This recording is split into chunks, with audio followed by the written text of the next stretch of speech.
Welcome to our channel. நம்ம இன்னைக்கு evening ஸ்நாக்ஸில் potato வச்சு ஒரு கிறிஸ்பியான ரெசிபி ஒன்று பார்க்கலாம். வாங்க எப்படி செய்கிறோன்னு பார்க்கலாம். அதுக்கு தேவையான பொருள் பார்க்கலாம். அதுக்கு வந்து நான் 5 பொட்டேட்டோ எடுத்திருக்கேன். கொத்தமல்லி பொடி பொடியாக கட் பண்ணி வச்சுருக்கேன். அடுத்து அரிசி மாவு, அப்புறம் இதில் வந்து கொத்தமல்லி தூள், கறி மசாலா தூள் கலந்து மிக்ஸ் பண்ணி வச்சுருக்கேன். இது வந்து மிளகாய் விதை எடுத்து வச்சுருக்கேன். தேவையான அளவு உப்பு. இப்போ நம்ம என்ன பண்ண போகிறோம்னா, ஃபஸ்ட்டு வந்து பொட்டேட்டோ வந்து பாயில் பண்ண போகிறோம். இப்போ நம்ம ஹாஃபாக பொட்டேட்டோவை கட் பண்ணிவிட்டு பாயில் பண்ணலாம்.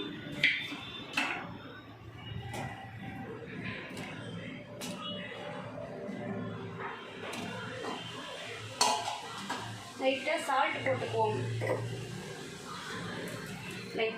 போட்டுக்கலாம்.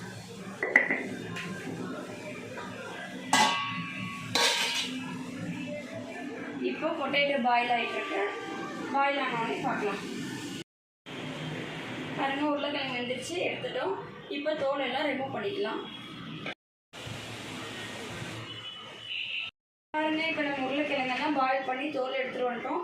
தோல் எடுத்த உருளைக்கிழங்க நம்ம இப்போ சாப் பண்ணி எடுத்துக்கலாம். இப்படி பாயில் பண்ண உருளைக்கிழங்க நம்ம இப்படி சாப் பண்ணிக்கலாம். எல்லா உருளைக்கிழங்கையும் நம்ம இப்போ சாப் பண்ணிவிட்டு பார்க்கலாம். இப்போ நம்ம உருளைக்கிழங்கெல்லாம் சாப் பண்ணி எடுத்துகிட்டு வந்துட்டோம். இப்போ இந்த ஸ்பைசஸ்லாம் சேர்த்து நம்ம சப்பாத்தி மாவு பதத்தில் பிசைஞ்சுக்கலாம். இப்போ ஸ்பைசஸ் எல்லாம் நம்ம சேர்க்கலாம். வாங்க. மிளகாய் விதை போட்டுக்கிறோம். இது வந்து கறி மசாலா தூளும் கொத்தமல்லி தூளும் சேர்த்து வச்சுருக்கேன், மிக்ஸ் பண்ணி வச்சுருக்கேன். அதையும் போட்டுக்கலாம். தேவையான அளவு அரிசி மாவு கிறிஸ்பியாக வரத்துக்காக.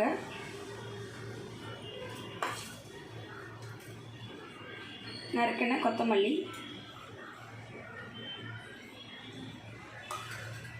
தேவையான அளவுக்கு உப்பு.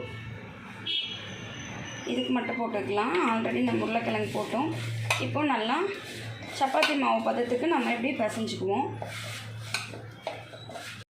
நம்ம எல்லா மாவையும் பிசைஞ்சு இப்படி சப்பாத்தி மாவு பதத்துக்கு வச்சுருக்கோம்.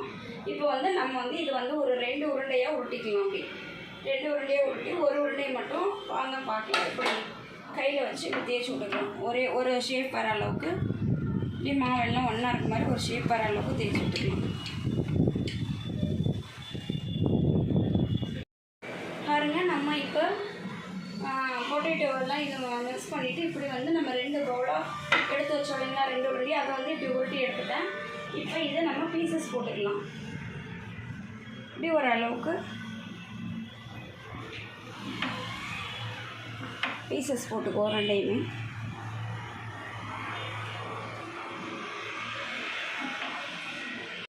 இப்போ பொரிக்க தேவையான அளவுக்கு நம்ம ஆயில் ஊற்றிக்கலாம்.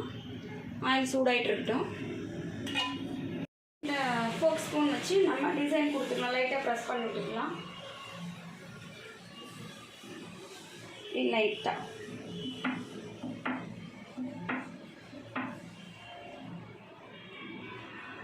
லைட்டாக இப்போ ப்ரெஸ் கொடுத்துக்கிட்டோம். பாருங்கள், நம்ம ப்ரெஸ் பண்ணி விட்டது. இப்போ தனி பீஸாக நம்ம இப்போ எடுத்துட்டோம். இப்போ நம்ம ஒன்றா ஆயிலில் போட்டு பாயில் பண்ணி எடுத்துக்கலாம். ஆயில் சூடாயிருச்சு. இப்போ நம்ம ஒன்றா அப்படியே டிப் பண்ணிடலாம்.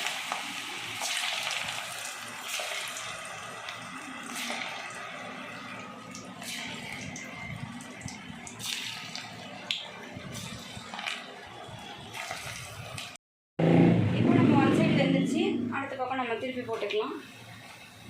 இங்கே பாருங்கள், எவ்வளோ கிறிஸ்பியாக ஒரு பக்கம் வெந்து போச்சு. ஸ்மெல்லு சூப்பராக இருக்குங்க. அடுத்த பக்கம் திருப்பி விட்டுக்கலாம். இப்போது டபுள் சைடு பாயில் ஆயிடுச்சுங்க. கிறிஸ்பியான பொட்டேட்டோ ஃப்ரை ரெடி ஆயிடுச்சு. பார்த்தீங்களா, சத்தம் எப்படி கேட்குதுன்னு பார்த்தீங்களா? கிறிஸ்பியாக இருக்குது.